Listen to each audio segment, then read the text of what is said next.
welcome back for another episode of Hoeology Podcast. Before we jump into our tweet of the week and our episode, I just want to say I have some exciting updates. Hoeology now has a home. We have a website, it's hoeology.co. On that website, you'll be able to find all links to the podcast, future events that I'm going to be hosting through my new company, So Social. We have games that we're launching, podcast merch, and of course, our current brand promo codes, which actually, I'm going to give a quick plug there. If you want to buy yourself a new sex toy, check out bellesa.co. Use our code BBSEAUX30, that's BBSEAUX 30.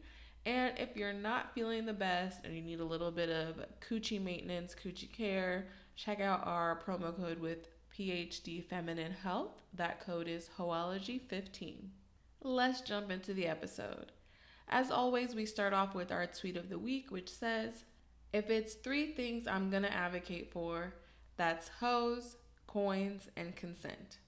Well, today's episode is going to be talking about two of those things combined, and that is hoeing and getting your coins. Okay, we can always advocate for getting some money, but we're going to be talking about mild sexual side hustles. Some of these you've probably heard of, some of these are definitely going to be new to you. And then, of course, I'm going to wrap up the episode by telling you about some really cool sexual side hustles that have turned into full-blown businesses. So let's get started. So the idea of a sexual side hustle came to me because I want the girlies to get paid. I want them to get money. I want them to have autonomy over their own body. And if you're curious and you're like, I kind of want to dip my toe in, but I'm not really sure. I don't want to, do anything that's going to compromise my safety, my identity, my everyday life, my family, whatever. There are definitely avenues out there. I feel like they're not completely oversaturated because people that get in it think that it's easy. Then they get in and they see it's not as easy as they thought. And the cycle continues. So that's why I'm here to drop some gems. But I also want to say that the sexual side hustles that I'm going to be listing today are considered sex work. And therefore, you would be a sex worker. Do you need to advertise that? I don't really know. That's up to you. But also, you should then be advocating on behalf of other sex workers in this lifestyle, in this community, and letting them know that you're not just there to make money and dip, like you're also there to support them that are doing more strenuous forms of sex work. Okay, so boom. Number one is a phone sex operator. So this actually came up on my social media recently, on an accident at that. And I was just like, wow, this girl is telling like a day in the life. She was even recording some of her calls and like how she kind of talks the guys through it that she's on the phone with. And I was really intrigued. So after doing a little bit more digging, I found that there is a Facebook group actually that you can join if you're curious about being a phone sex operator. You can add like a voice cover to your phone or a voice like kind of modifier to your phone, and that can like alter your voice as how you're coming across to protect your identity. But if you join this Facebook group, they talk about websites they use, they talk about techniques, tips, tricks, etc. It's just kind of a community of people that understand and that, are doing the same exact thing. So the Facebook group is called Professional Flirt Discussion. And then the app or website that they use the most to do the phone sex operation is called Night Flirt. And that's spelled NITEFLIRT. Phone sex operators have been around as long as I can remember, definitely before me and that I was born. But I remember back when we had like phone books, I saw an ad for a phone sex operator in the phone book. And I remember calling and they were like, I'm going to call the police if you call back, because obviously I was a fucking child. Like you could hear my little child voice. And I was so scared. And now that I think about it, like they could have probably not called the police, but it was still just like a memory in my brain that I think about when I think of phone sex operators. But yeah, it's definitely a little bit more old school, but it's also more discreet, I would say. So yeah, check out Night Flirt, and definitely if you're interested in being a phone sex operator, check out that Facebook group, Professional Flirt Discussion. Now, if you want to be nosy and just like hear other people's experience being a phone sex operator, go on TikTok, go on YouTube. On TikTok, you can just search PSO and it will pop up. You can't obviously search phone sex operator, but on YouTube, you can find people's like day in the life and, my experience. So I think that's cool. Number two on the list is something I've talked about before on this podcast, and that is selling your underwear. Now, this one, you got two options. You can do in person or you can do through like a third party. So, if you decided to do a third party, you could go to Panty Deal or you could go to the more popular one, which is Sophia Gray, and that's Gray.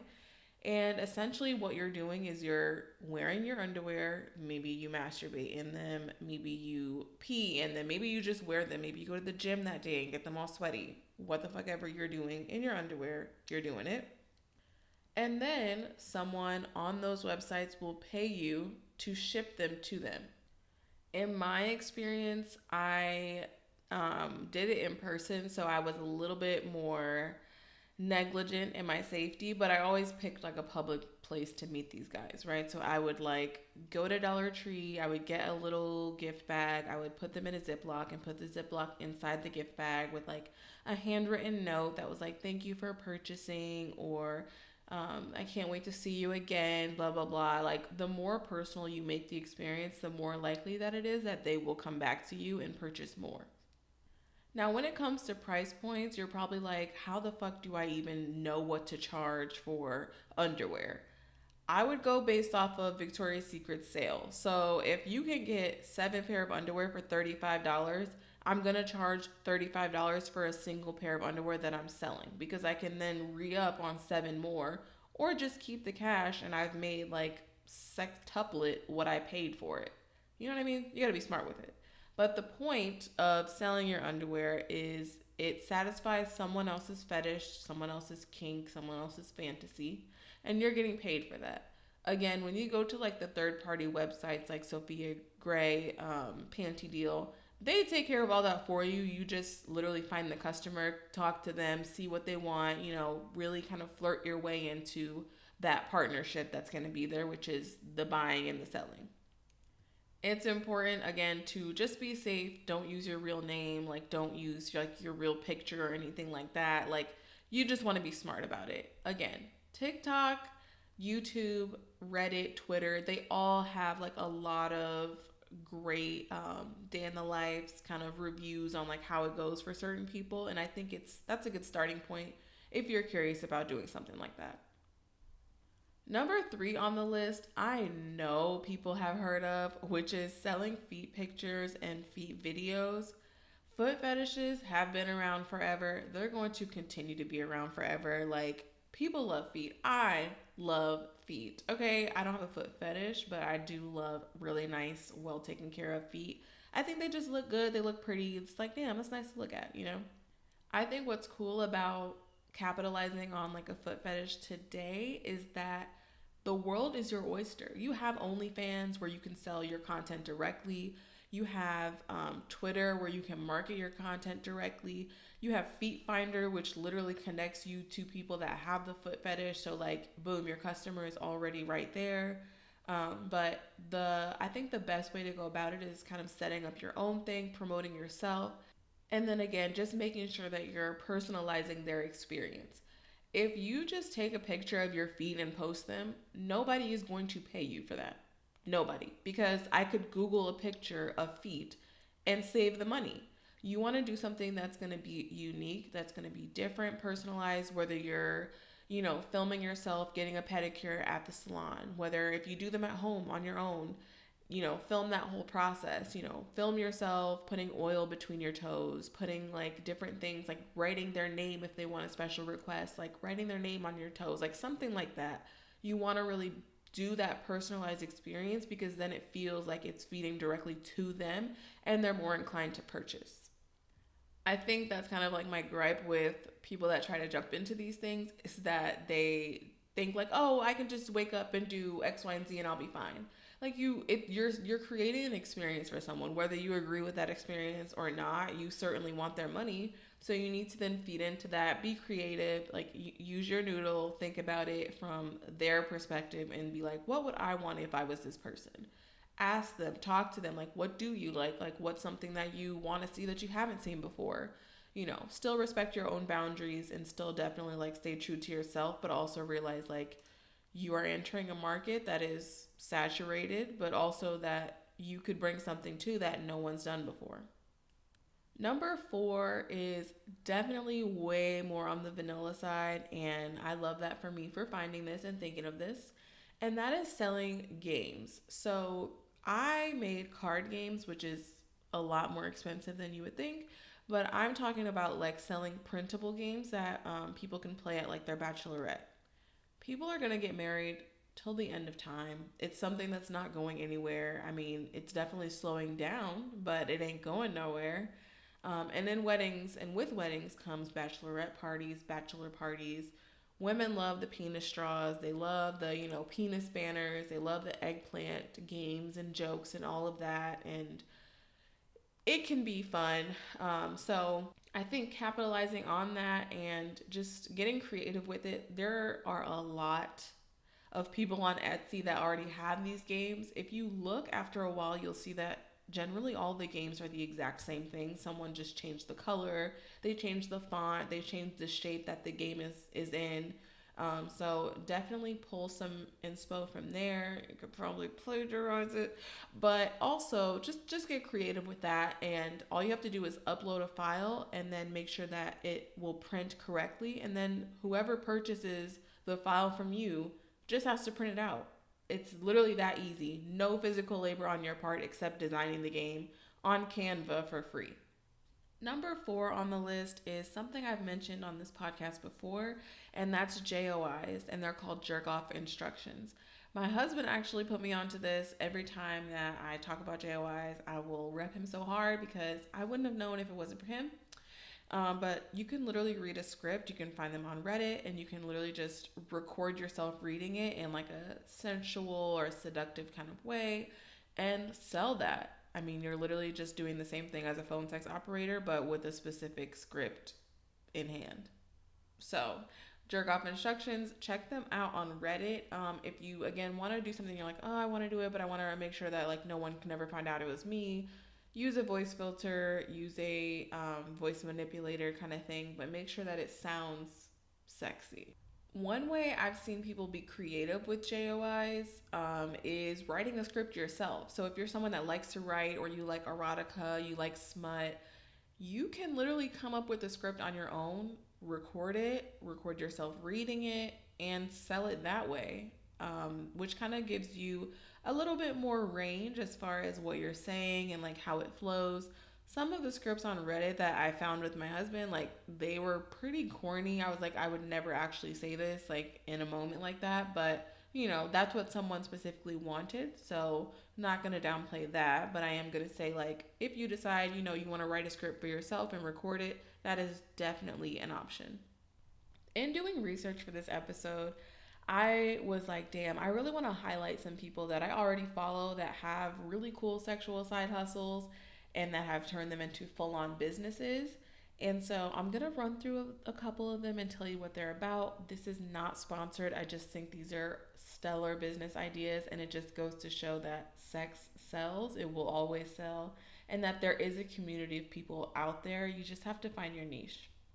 First up is Dipsy Stories. Again, not sponsored by Dipsy Stories, but they are a spicy audio app, and they get celebrities, regular people to read erotica out loud, and you can find different stories on their app. If you watch Insecure, the guy that played Dro does a couple of episodes. If you watch Lucifer, the main character there, his name is, I think, Luke Cook. Yeah, he does one on there, and it is spicy, y'all. Like, imagine your favorite celebrity or this fine ass celebrity in your voice reading this erotica to you out loud. Like, gives me chills. Number two is a girl that I follow on TikTok. Her name is Bougie Boss Cleaning. She created her own topless maid service. So she literally goes around topless. She has a cute little maid outfit and it has like a super cheeky bottoms, and she literally cleans people's houses. Like she actually cleans. She's not just there like looking cute, like escorting on the side. She actually cleans the house. She's just topless.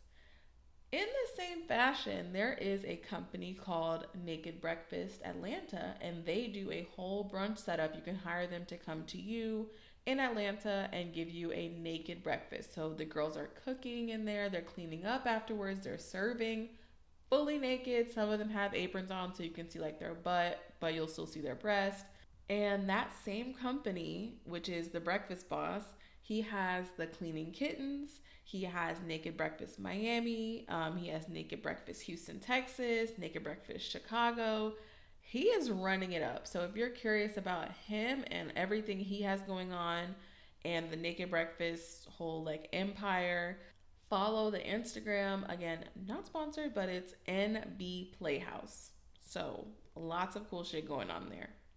And the final one is Ivy's Garden. So I came upon Ivy's Garden last year, I think.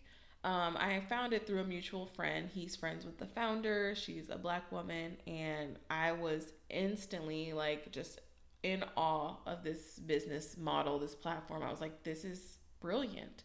Essentially, it's a private experience. They do brunches. They do well, they're called bottomless brunches, where you come with literally no bottoms. They have parties, anything that you could think of as far as like a membership type of club. But this is specifically for women of color to explore their sexuality in a safe and protected environment. That's as much as I care to say on this podcast about it, because I don't want too much exposure to her brand and her business and she gets the wrong kind of people there. But if you're curious, check out the Ivy's Garden Instagram at Ivy Girls Only. Well, hoes, that's all I have for you today. Just make sure that when you're exploring these sexual side hustles, that you see this as something that you're doing professionally. You know, yes, it can be fun when there's money involved, but you also need to understand like real people are impacted by this.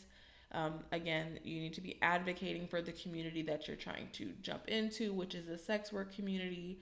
And with that being said, happy Pride. Have a great time out there shaking ass, throwing dick. I love it. Shaking titties. We here for it, and we are going to continue to fight for the rights of the LGBTQIA plus community. And happy hoeing, everybody.